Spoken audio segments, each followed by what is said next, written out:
tell me about Dwight. So this segues into Dwight, which is, the number one question I get asked all the time is like, are you going to be stereotyped as Dwight for your whole life? How do you feel about that? What's it like being known as Dwight for my whole life? But do people ask you that, or just people in interviews? Do people at Target ask you that? Sometimes. I mean, not at Target, but at a cocktail reception, or I go to so like at work event, fans don't.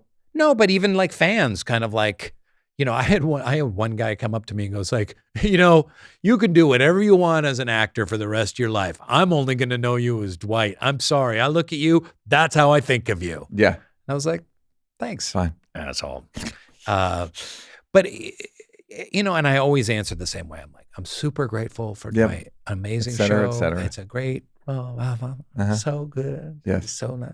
People adore the office. It lives on. One of the things greatest once in your life. Shows. Hit the lottery. Opened so many doors. Doors. But it's also tricky because, and sometimes, and I've gone through spouts where I've really resented being Dwight. Yeah. And I went to theater school when you're taught like you play different roles. Like you go play Macbeth here, and then you go do this play here, and then you play this role, and then you're on Law and Order, and you play. Right, they tell you that, but it's true for two. maybe one person in the class, probably not, and also it's not true. It's not true for fucking Anthony Hopkins. It's not true for, sometimes he's in a fucking Hannibal Lecter, and then sometimes he's in a fucking dumb action movie with Rock. Yeah, Chris Rock and Anthony Hopkins. Movie, you know what I mean? Like, and no matter, he's gotten Oscar nominations for multiple movies. Yeah. But probably 9 out of 10 people that see him go, yeah, Clarice. Which those people are right. Yeah. It's the most popular one. It's the funniest one. It's also the only anti-hero that's ever really worked in movies to the point where they franchised him. Think about that guy. He goes, I'm going to eat more people. Yeah. People. Yeah. I'm having an old friend for dinner. He's going to eat us. Yeah. It's a powerful, it's an amazing thing. That's true. That's good. So it's kind of a struggle because I still view myself as a character actor that can transform and I can play other roles. Yeah. And so part of me just wants to be a craftsman. Yeah. Where like I was on the Bill Maher's podcast and he was like, come on, you got into showbiz because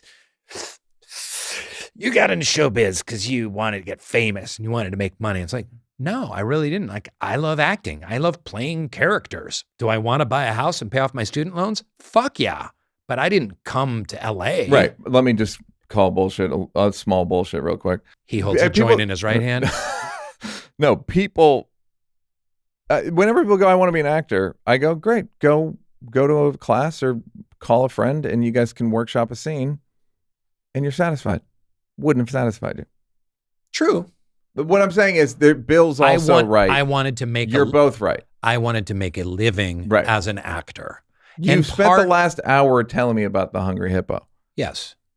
I think you have to include it now in your aspirations. You're trying to call me on something. No, but I think it's like, yes, there was always a dance between I want to be an artist, I want to get paid as an actor, I want to buy a house and play cool roles. But then there's that part, the Hungry Hippo part of me is like, that I think you have to include it. Meaning you can have sort of shallow aspirations and in the long run realize that it's more than shallow. Yeah. And they're both true. I don't think I wouldn't, I cast no aspersions. I didn't say no to fame when it started to slap me around a little bit. I didn't say no. But I didn't get into acting to be famous. But there's a part of every actor that just wants to be, right? I talked about wanting to be adored, right? It's like that Stone Roses song, I Want to Be Adored. You know it? I don't know it. Can we get the rights to that? Nope. Play it a little bit. Spoke to them. Can't get them. We can do fair use 2 seconds. Because you're right. Actors don't just do it in a broom closet. Actors want an audience, even if it's 50-seat theater down here in West Hollywood. Yeah. You thrive on creating that character in front of someone or with people seeing you do it. So there is some ego attached to that, no question. Yeah. So the downside is typecasting, talking about it, known as that. My friend Trayvon Free had a text to me when we were talking about something, and he goes, "You could become president, Neal, get assassinated, and the headline will say, Chappelle Show co-creator and president assassinated." I'm in a similar boat. It's true. How much pity do you have for me? Zippo. Right. Yeah. So what do you want us to feel about you? Yeah. You know what I mean? Like, hey, did you like that? Did you like that? Yeah, did you like it though? You want more? Don't want to work? Would rather watch videos of me grab-assing with people? First of all, go up here to subscribe, and then go up here to watch more clips. This is like when the weatherman says there's a high pressure system coming in. I'm not really used to the green screen.